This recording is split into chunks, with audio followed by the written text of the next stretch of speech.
Esos eran los problemas que estaban aconteciendo en aquel entonces.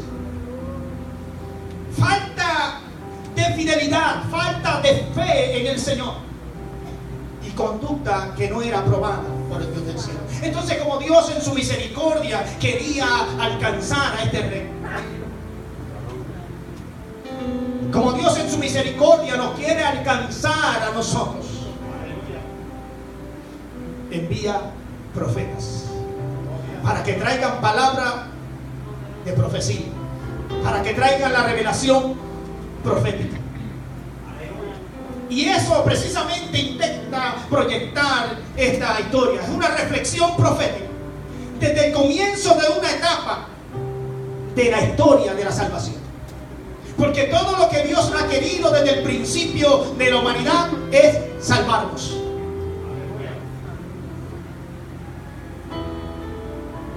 La historia bíblica nos refleja que en estos libros se insiste sobre la Torá. La Torá es la palabra de Dios como un elemento básico y necesario para que se cumplan en el pueblo de Dios las promesas de paz y seguridad. Tú y yo queremos paz y seguridad, pero si no cumplimos con la palabra del Señor, nunca la vamos a obtener. Si somos desobedientes a la palabra del Señor, nunca la vamos a obtener. ¿Por qué? ¿Por qué? Porque el pueblo de Dios representado en esta historia por Judá e Israel había caído en una serie de fracasos, de delitos, de maldades, por los cuales fueron reprendidos sus reyes, fueron reprendidos su moral, fueron reprendidos sus líderes. Sus líderes se dejaron arrastrar por la corrupción. Sus líderes cayeron en idolatría, condujeron al pueblo al desastre, a la pérdida de la libertad y a la pérdida de la independencia. Miren, alejarse de Dios trae pecado. La gente tan pronto se aleja del Señor se corrompe. La gente tan pronto se aleja del Señor se daña. La gente tan pronto se aleja del Señor es seducido por Satanás. Y con ello el desastre en nuestras vidas. Quedamos cautivos, quedamos presos y terminamos sirviendo al enemigo de las almas. Es en esta porción bíblica que nos narra la historia que bajo el reinado de Joram, rey de Samaria, hijo de Acab, ¿usted se acuerda de Acab? Y los profetas de los Baales. Y como si fuera poco, era hijo de Jezabel, aquel que quería matar al profeta Elías. Sucedió un acto de rebelión por parte de los moabitas. Los moabitas pagaban tributo a Israel, porque había una negociación cuando Salomón allá estaba en la construcción del templo. Entró en negocio con ellos porque Salomón necesitaba financiar la obra del templo y aquellas grandes construcciones. Y por eso demandó tributo de Moab. ¿Por qué eran tan importantes estos tributos? ¿Por qué son tan importantes los tributos hoy en día? ¿Por qué usted cree que el gobierno nos exige tributos, nos exige contribuciones hoy día? Porque el gobierno necesita hacer negocios, el gobierno necesita hacer grandes edificaciones, bendito sea el Señor. Pero ¿qué sucedió? Que una vez que Acab muere, una vez que el rey de Israel muere, el rey de Moab deja de cumplir con sus obligaciones a sus sucesores, Ocasías y Joram. Si nosotros dejamos de pagar nuestras obligaciones contributivas al gobierno, inmediatamente el gobierno va detrás de nosotros. Deje de pagar las contribuciones para ver qué usted sucede.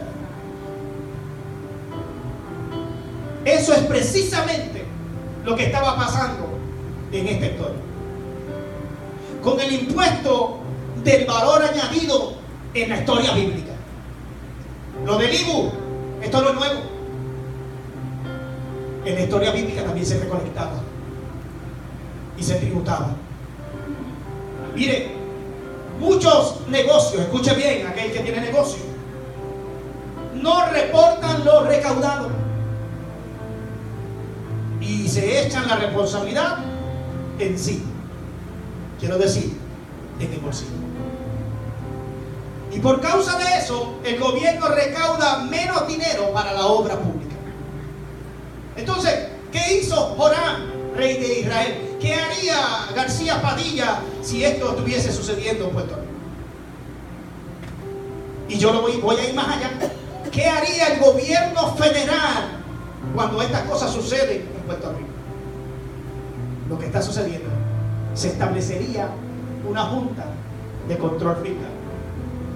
Cuando yo miraba esta palabra, la palabra dice que se confederaron el rey Joram, el rey Josafat y el rey de Edom. Establecieron una junta. Para mí, una junta de control fiscal. ¿Para qué? Para obligar a los contribuyentes moabitas a que pagaran sus contribuciones. Hoy en día la Junta de Control Fiscal que viene para Puerto Rico, no crea que viene a traer mucho dinero a Puerto Rico y repartirlo a tu tiempo.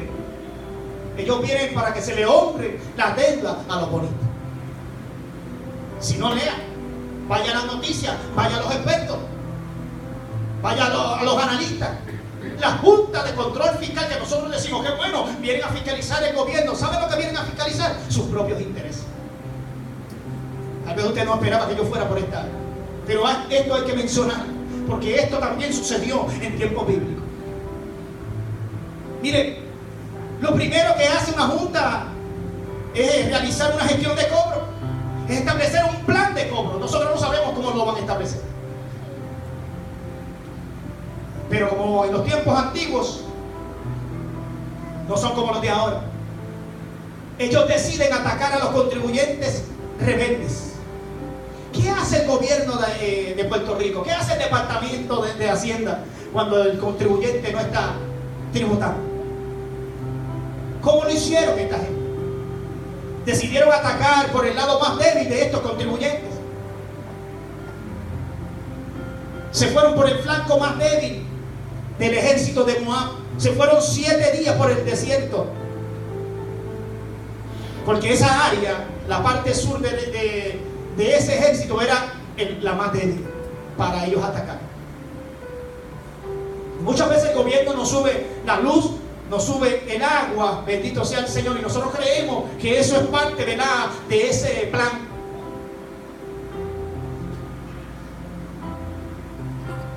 Cuando el gobierno viene, si el gobierno tiene que meterse en tu casa, lo va a hacer. Escuchen bien lo que le estoy diciendo. Así que lo que hizo Joram, Josafat y el rey de Edom fue invadir a los de Moab en su casa.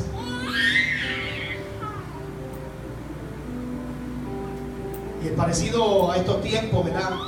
Puede ser pura coincidencia, porque esa es la modalidad de Hacienda. ¿Sabes cuál es la modalidad de Hacienda en estos días? Si tú no pagas, yo te cierro el negocio y me quedo y te confisco el negocio. Pregúntale al banco cuántas casas no han entregado. ¿Por qué? Porque no pagan. ¿Por qué? Porque no tributan. Negocios que no tributan, negocios que no rinden al gobierno. Y el gobierno va a reclamar lo que le corresponde. Sea para lo que lo usen, tú y yo somos contribuyentes y tenemos que aportar.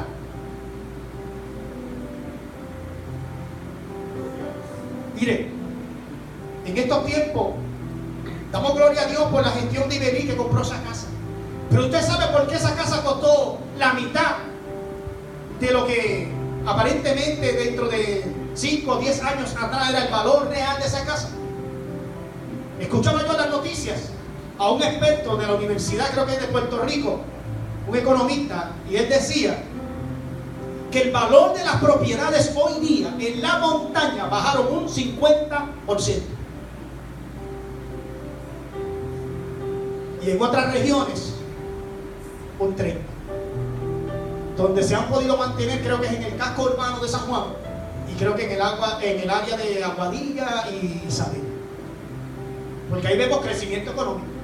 Pero dése un paseo por la isla, vaya al pueblo de San Sebastián, cuánto ofrecimiento de empleo hay allí, cuánto crecimiento de la economía usted ve allí. Por tanto, ¿qué hacen? Las propiedades se van en picado. Y esa es la situación de nuestro país. Yo no sé si ellos vienen a construir la ciudad, yo no sé si ellos vienen a destruir la ciudad. Pero en otras palabras, si esa junta llega a este país, yo creo que nuestro ingreso va a ser reducido. Nuestras propiedades van a ser reducidas. Nuestro sustento va a ser reducido.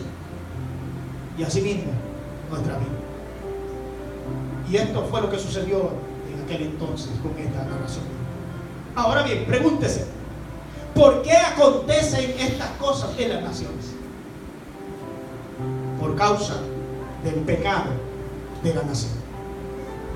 Joram, rey de Israel, había hecho lo malo delante de Jehová.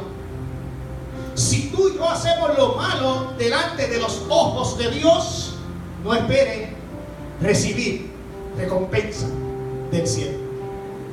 Si tú y yo dejamos los fundamentos y los estatutos bíblicos, si tú y yo sacamos a Dios de nuestro panorama, no pretendamos que las cosas nos vayan a salir bien. Joram, dice la palabra, que se entregó a los pecados de Jeroboam. No tan solo practicaba los pecados de su papá, de Acab, sino que abrazó los pecados de Jeroboam.